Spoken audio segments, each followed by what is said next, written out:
Before we begin, a quick warning. Tennessee True Crime contains detailed descriptions and images of real-life violence. Some listeners and viewers may find the material deeply disturbing. This content is intended for mature audiences only. And remember, the goal of sharing these stories is not to sensationalize tragedy, but to honor the victims, understand the truth, and give voice to those who can no longer speak for themselves. Listener discretion is advised. This show opening is brought to you by Namaste Wellness and Aesthetics. Visit Namaste for all of your skincare, weight loss, and primary care needs. The awesome ladies at Namaste are located at 159 Omni Drive right here in McMinnville, Tennessee. Now, on to this story, and hang on. Memphis, Tennessee, early 1990s. A city that breathes through music, where the blues spill out of the doorways, where bass lines travel down streets long after midnight, where neon lights hum over empty sidewalks and full bars alike. On the surface, it feels alive, electric, unstoppable. But underneath that rhythm, there's something quieter, something harder to see, unless you know exactly where to look. Because behind the music, behind the nightlife, there's another economy moving just as fast. Money. Not the kind you clock in for. Not the kind that comes with a paycheck. Fast money. Quiet money. Money that changes hands in the dark and disappears just as quickly as it comes. And wherever that kind of money exists, power follows. Not the kind written on paper, not the kind protected by law. This is a different kind of power. The kind built on reputation, on fear, on knowing the right people, or being the wrong person to cross.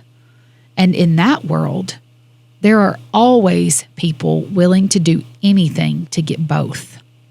And this story, well, it doesn't just start with the body. And it doesn't start with sirens. It doesn't even start with violence. It starts quietly, with conversations, with trust, with people sitting in rooms talking about opportunity. At first, it sounds like nothing, just ideas, just talk. But then the details sharpen. A name gets mentioned. A location gets chosen. A timeline starts to form. And somewhere along the way, it stops being a conversation and becomes a plan. And this plan, it didn't come out of nowhere. It had been building for months. See, back in the summer of 1993, while sitting in prison, Tony Carruthers started writing letters. Not casual letters, not updates to friends, something else. In those letters, he talked about what he called a master plan. He described it as a winner. He wrote that he was going to make those streets pay him. And then he said something that would later feel less like talk and more like a warning. Everything I do from now on will be well organized and extremely violent. Now, later that same year, while working at a cemetery as part of prison detail, Carruthers made another statement, one that stuck with the people who heard it. As he helped bury a body, he said, "This would be a good way to bury somebody." Then he added, "If you ain't got no body, you don't have a case." Now, around that same time, he and James Montgomery were overheard talking about a man named Marcellus Anderson. They talked about his money, his lifestyle, his connections, and then they talked about robbing him, taking everything. And when Carruthers was released from prison in November of 1993, who picked him up? Well, his buddy, Marcellus Anderson. He brought him around, introduced him, gave him money, $200, a gesture of trust, a gesture that would not be returned. Because just 1 month later, a warning came. A man named Jimmy Lee Mays told Marcellus Anderson, "They're talking about you and they're planning something." But Sello didn't take it seriously. And maybe that's the most haunting part of all of this. Because the danger wasn't hidden, it was there. He just didn't believe it was real. Now, by December, the plan had evolved. They weren't just talking anymore, they were preparing. Gasoline was being collected, stored in containers, 3 of them. And by early January 1994, Tony Carruthers' associate, James Montgomery, was also released from prison. The very man he had been talking over this plan with. And almost immediately, the tension escalated. They made it clear to others around that this was their neighborhood, asked if they wanted to go into some sort of turf war, and then made it clear violence is coming, whether anyone is ready for it or not. And weeks later, they were seen sitting in a car late at night, watching, waiting. The target had been chosen, the plan was set, and now they were just waiting for the moment to act.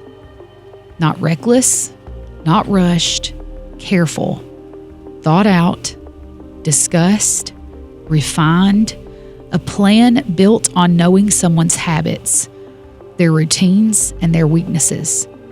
A plan built on knowing how much force they would need and what access they would have to use. A plan built on trust. And this one, it was so calculated and so deliberate that by the time anyone realized what was happening, there was no stopping it, no undoing it, no way back. Because by then, the plan wasn't just in motion, it was already unfolding. This is the case of Marcellus Anderson, Delois Anderson, and Frederick Tucker. They say the South never forgets, and Tennessee, she remembers everything. Welcome to Tennessee True Crime, where the shadows of the volunteer state's past meet the stories that refuse to be forgotten. I'm your host, Tiffany Morgan. Each week, we dig into twisted tales of betrayal, violence, and mystery. The ones where whispers carry truth, and the answers are never as simple as they seem. Let's step into the dark and piece together the clues. Because in Tennessee, some secrets still haunt the hills. This is Tennessee True Crime. Down through the smoky hollers where the cold wind sighs, footsteps fall where the moonlight hides, whispers over rivers, a secret lost in time. Welcome to Tennessee True Crime.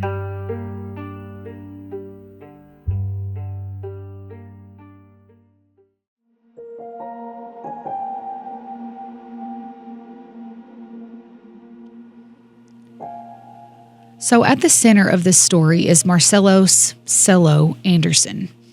Now, to understand why Marcellus Anderson had become a target, you have to understand the life that he was living. Because Sello wasn't just known, he stood out. He wore expensive jewelry, including a large diamond ring that people noticed the moment he walked into a room. He carried cash, not a little, large amounts. And he didn't just keep it on him. According to testimony, he stored a significant amount of cash inside his mother's home, where he also lived, and he hid the cash away in an attic. And he wasn't alone in that world. He was connected to 2 other men, Andre, baby brother Johnson, and Terrell Adair. All 3 heavily involved in the drug trade. And that kind of lifestyle, well, obviously it comes with visibility, it comes with attention, and eventually it makes you a target. Because when Marcellus Anderson's body was eventually found, all of that, the jewelry, the cash, gone. And the people responsible, they weren't strangers. He knew them. He trusted him, especially Tony Carruthers. Now, depending on who you ask, of course, Sello was either a young, successful guy making money or, like I said before, someone deeply involved in Memphis's drug trade. But what everyone agrees on is that he had that cash and he had a lot of it. And with that cash and his involvement in whatever people want to say he was involved in doing, he also had a reputation. And that reputation made people pay attention to him. And we already touched on the fact that he didn't live alone. He lived with his mother, Delois Anderson. And that part matters because Delois, well, she was not part of that life. She was a mother, a homeowner, the kind of person who opened her door to her son without asking questions about what came with him. And her home would become the setting for everything that followed. And then there's a third name you need to know. Frederick Tucker, 17 years old, 17. He wasn't a target. He wasn't part of the plan. He was just there. And sometimes that's all it takes. Now, let's talk about the man that prosecutors say orchestrated every bit of this, Tony Von Carruthers. Before February 1994, before the disappearances, Tony Carruthers was already thinking ahead, way ahead. While he was still incarcerated in 1993, he was writing those letters. And they weren't normal letters. Like I said, witnesses would later testify that Carruthers had described something that he called that master plan. Now, that is not vague, and it doesn't sound very hypothetical. It sounds organized and violent and intentional.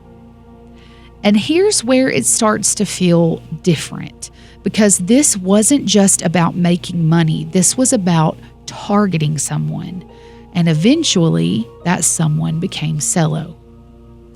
Now, testimony later revealed that Tony Carruthers and others, including James Montgomery, began talking about robbing Sello. Why him? Well, yet again, he carried that cash, he had access to drugs, and he trusted the wrong people. And that trust, that's the crack that everything slipped through, because Tony Carruthers wasn't a stranger to him. He was someone that Sello knew, someone he had helped, someone he had picked up from jail and given money to help him after his release. There was even a warning from that man that we talked about named Jimmy Mays, and he told Sello, "They are talking about you, something's not right." But Sello would not believe it. Or maybe he just didn't want to. Because imagine that moment. Someone tells you that a person you trust is planning and plotting something against you. Do you just cut them off immediately or assume it's just talk, or do you believe them? That decision may have sealed his fate. And then there's something else, something that would come back later in a way that nobody could ignore. That statement allegedly made by Tony Carruthers. If you ain't got no body, you ain't got a case. That wasn't just talk, y'all. That was strategy. Now, by late 1993, everything was lining up. Tony Carruthers had gotten out of prison. He was back in contact with Sello, and the conversations had shifted. And this wasn't a plan anymore. It was about to become action. February 24th, 1994. That afternoon, Sello borrows a white Jeep Cherokee. By around 4:30 p.m., he's seen riding in that Jeep with 17-year-old Frederick Tucker, James Montgomery, which was Tony's friend who had now gotten out of jail, and Jonathan Montgomery. They arrive at a house, a place that at first glance doesn't seem unusual, and inside, they go downstairs into the basement. And then something changes. Not long after that, James Montgomery comes back upstairs in the home and he asks the homeowner, "Hey, can you leave? We got to take care of some business." And she does leave, but not without this weird gut feeling. She later says she believed in that moment that someone was being kidnapped. Now, hours pass. When she returns, only 2 men are there, Tony Carruthers and James Montgomery. Later that night, she sees them again, leaving. And this time, they're not alone. Sello and Frederick Tucker are with them. And according to earlier statements, their hands were bound. Now, around the same time, something else is happening across town, because you see, Delois Anderson is at home. A phone call comes in from her niece. Someone answers that phone call but says nothing. Then silence. Now, when her niece arrives later that night to check in on things, Delois is gone. But everything else is still there. Her purse, her keys, food left behind mid-meal. Like she left suddenly, and she had. Because along with Sello and Frederick, she too had been kidnapped.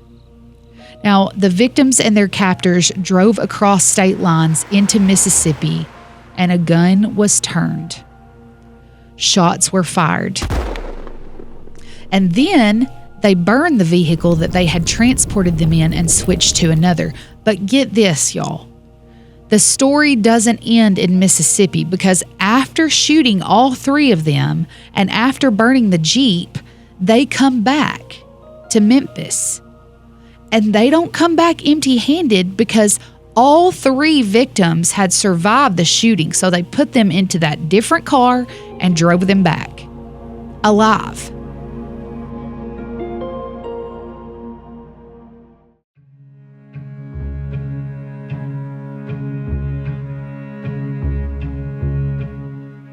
Sometime between the late hours of February 24th and the early morning of February 25th, they arrive at a cemetery, Rose Hill Cemetery on Elvis Presley Boulevard. It's dark. It's quiet. The kind of silence that only exists in places meant for the dead.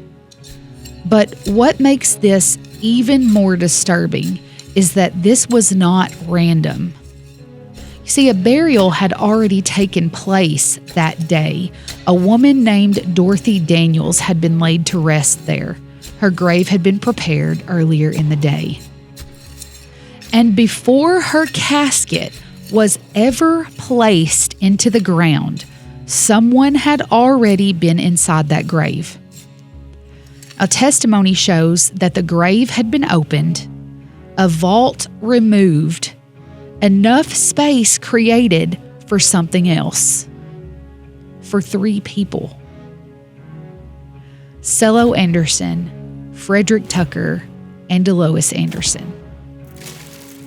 When their bodies were eventually found, they were beneath that casket, hidden under a layer of dirt and a single piece of plywood. But the most disturbing part, they were not dead when they were put there. According to the medical examiner, all 3 victims were alive when they were placed in that grave. Their hands were bound behind their backs. Frederick Tucker's feet were tied. There were signs of strangulation, blunt force injuries, gunshot wounds, but none of those things alone had immediately killed them. Sello Anderson had been shot multiple times. One wound paralyzed him from the neck down, but it did not kill him. Frederick Tucker had been shot in the chest, a wound that, with medical care, may not have been fatal. And Delois Anderson had injuries consistent with strangulation, but that was not what ended her life. Because ultimately, all 3 died the same way, buried alive. Delois Anderson was at the bottom of the grave, her son and Frederick Tucker on top of her, dirt above them, weight pressing down, air disappearing. The medical examiner testified that Delois Anderson died from asphyxia. Dirt in her mouth, dirt in her nose. The position of her body and the weight on top of her made it impossible for her to breathe, and that is how she died. Frederick Tucker was struggling for air, his lung filled with blood from the gunshot, his body crushed under pressure. And Cello Anderson, paralyzed from the gunshot, unable to move, breathing in his own blood as it filled his airway. 3 people trapped in darkness, no way out, no way to fight back, and above them, the grave was sealed. A casket placed on top as if nothing had happened, as if no one else was there, hidden in plain sight. But plans like this, they don't fall apart because of evidence. They fall apart because people don't keep their mouth shut and they talk. Eventually, one of the co-defendants leads investigators to the burial site. And just like that, the silence is broken. A plan designed to leave no trace now had a grave, and inside it was the truth. But as the investigation unfolds, another question begins to surface. Not just what happened, but who was really responsible. When the arrest came, it seemed like the story had an ending. But some cases, oh, don't we know, they don't end in court. They just change shape.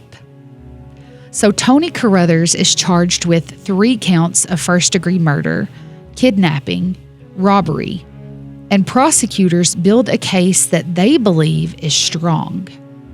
Now, at trial, the jury hears testimony from co-defendants, statements from informants, accounts of the planning, and it paints a clear picture. It was a planned attack, a very targeted victim, and a brutal execution. The verdict? Guilty. The sentence? Death. But here's where things start to get complicated. Because over time, questions begin to surface. Not about whether the crime happened, but about whether everything and everyone was properly accounted for. Key parts of the case relied on informant testimony and statements that were made while in custody, and one of those informants was later revealed to have been paid. Then there's the physical evidence, or the lack of it. There were no fingerprints tying Carruthers directly to the crime. DNA evidence did not match him. There were unknown fingerprints at the scene. And then another name surfaces, Ronnie Irving, a man who, according to later claims, may have been involved. But here's the issue. Ronnie Irving's fingerprints were never compared to key evidence. So now you have a case where 3 people were undeniably murdered in a gruesome fashion. A man has been undeniably convicted, but questions still exist. Now, Tony Carruthers has spent decades appealing, requesting DNA testing, fingerprint analysis, and arguing that those tests could change everything. Tony Von Carruthers is set to be executed next month for the triple kidnapping and murder. But a new motion filed by the American Civil Liberties Union says that crucial DNA evidence from the crime scene does not match with Carruthers, and its retesting could prove his innocence. Now, the motion for post-conviction DNA testing filed with the Tennessee Supreme Court in Nashville on this past April 9th seeks to have those unmatched fingerprints and other DNA evidence in the case tested against an alternate suspect that was identified by Montgomery at his retrial, Mr. Irving. In a press release on April 9th, the ACLU said there has never been any physical evidence linking Mr. Carruthers to the crime, and the case against him was built on testimony from jailhouse informants, widely known to be one of the leading causes of wrongful convictions. Now, according to the motion, fingerprints collected at the crime scene excluded both Tony Carruthers and Montgomery, leaving behind 6 unidentified fingerprints.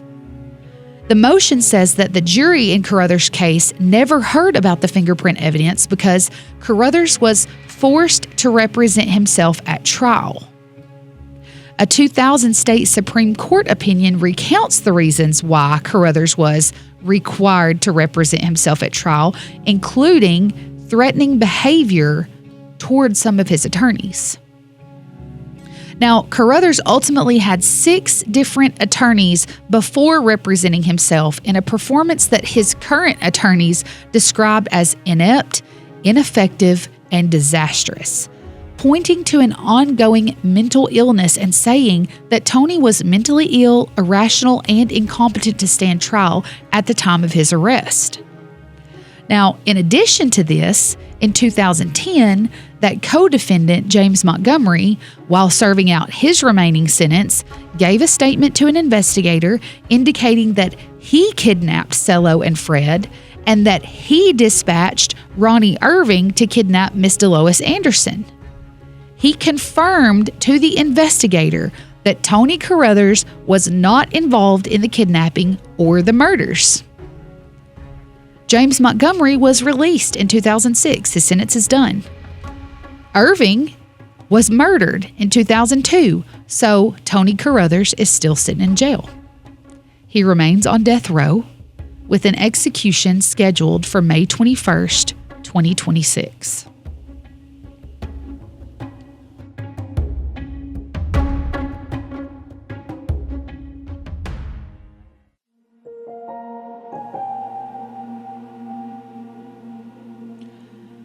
So we have 3 people: Marcellos Cello Anderson, Delois Anderson, and Frederick Tucker. A son, a mother, a 17-year-old boy. None of them died quickly. None of them died peacefully. They were bound, they were beaten, they were shot, and then they were buried. Not after death, before it. Left in darkness, trapped beneath dirt, beneath weight, beneath each other. Breathing became struggle, struggle became panic, and panic eventually became silence. That is the reality of what happened in that grave. Not theory, not speculation, testimony, evidence. This was not just murder. It was suffering. It was time that stretched into seconds that felt like minutes and minutes that felt like forever. Can you imagine? And when it was over, they were hidden, placed beneath a casket, covered, sealed away, as if their lives could be erased along with the evidence. But they weren't erased. They were found, and someone was held responsible. Tony Carruthers was convicted, sentenced to death. A jury listened to the testimony, weighed the evidence, and made a decision. And for decades, that decision has stood. But here's where this story becomes something else, something heavier, because even with a conviction and even with a sentence, questions remain.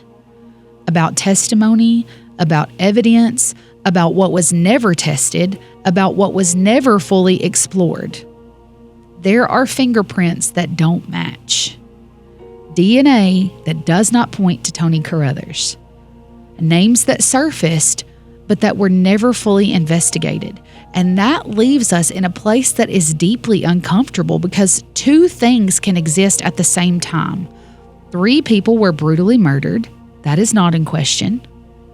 But whether the right person is the one set to die for it, that is where the doubt lives. And the weight of that It doesn't just sit in a courtroom, it sits with the families, it sits with the system, it sits with all of us. Because if the conviction is right, great.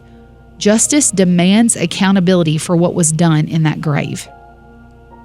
But if it's wrong, then justice is about to take another life for a crime he didn't commit. 3 people were buried alive, and decades later, this case still asks a question we may never fully answer. Was justice served, or is part of the truth still buried with them? I don't know, guys. This one's hard for me. I know DNA evidence is not there. Is it all just a coincidence, the things that he was writing? Did somebody take that and find their opportunity to commit what they thought would be the perfect crime? Because all of this evidence would lead to him. Let me know what you guys think when you listen to this one. This episode, No Body, No Case, was written and hosted by me, Tiffany Morgan, and produced by Christian Weeder at Main Street Media. Background music and theme song by John T. Productions.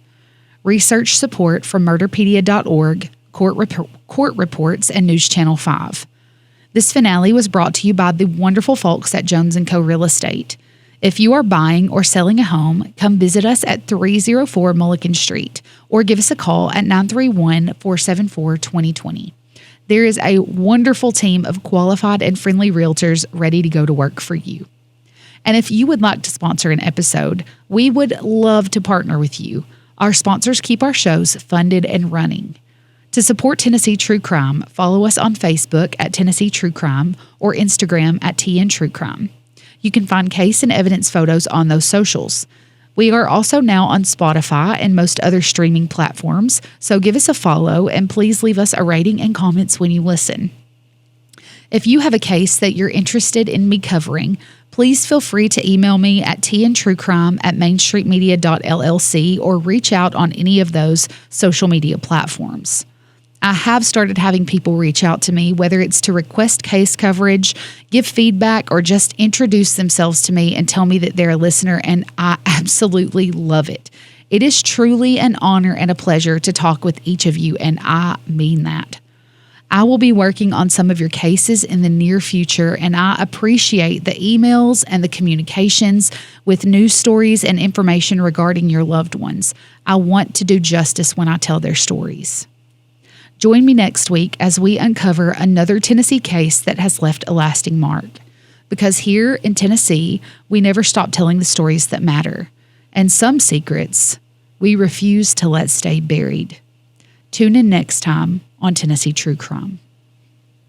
Down through the smoky hollers where the cold wind sighs, footsteps fall where the moonlight hides, whispers over rivers, a secret lost in time. Welcome to Tennessee True Crime.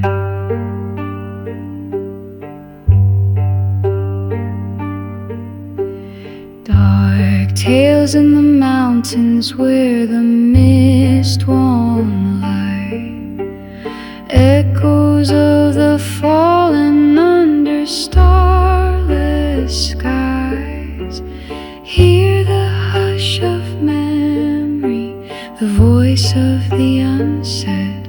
This is Tennessee True Crime, where the shadows tread.